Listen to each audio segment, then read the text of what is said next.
ఈ మధ్య ఏంటోనండి బయట ఫుడ్ అస్సలు నచ్చట్లేదనమాట. సో, నా చేత్తో నేనే వండుకొని తింటే హ్యాపీ అనిపిస్తుంది. అందుకే పిల్లలు లేచేలోపు పొద్దున్నే లేచి గబగబా వెజిటేబుల్ రైస్ అయితే చేశాననమాట. సో, ఈలోగా మా వారు కూడా ఆఫీస్‌కి బయలుదేరేసరికి కొద్దిగా ఏసిచ్చి తినేసి వెళ్ళమని చెప్పాను. అండ్ మొత్తానికి మా వారిని ఆఫీస్‌కి అయితే పంపించేశాను. బై బై చెప్పేసి గబగబా పిల్లల్ని లేపి రెడీ అయిపోయి ఒమేగా గ్లాస్ ఫేర్‌కి అయితే వెళ్ళేసి వచ్చేసాము. సో, ఆల్రెడీ మీకు షార్ట్ వీడియోలో అయితే పోస్ట్ చేసి ఉంటాను. ఇదైతే ఈవినింగ్ వ్లాగ్ అనమాట. అండ్ మా ఫ్రెండ్ వాళ్ళ ఇంటికైతే వెళ్తున్నాను.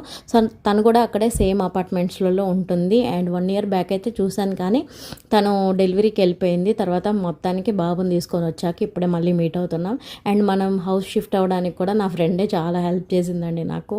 అండ్ తను నా స్కూల్ మేట్ అనమాట. సో, కాసేపు కబుర్లు ఆడుకున్న తర్వాత ఫ్రైడే రోజు అపార్ట్మెంట్స్ దగ్గర ఇలా సంతని పెడతారు, వెజిటేబుల్స్, స్నాక్స్ అలా చిన్న షాపింగ్ చేసేసుకొని అండ్ కొన్ని పిక్స్ అయితే తీసుకున్నాను. వీడియో నచ్చితే లైక్ చేయండి. మరిన్ని వీడియోస్ కోసం నా ఛానల్ని సబ్స్క్రైబ్ చేయండి.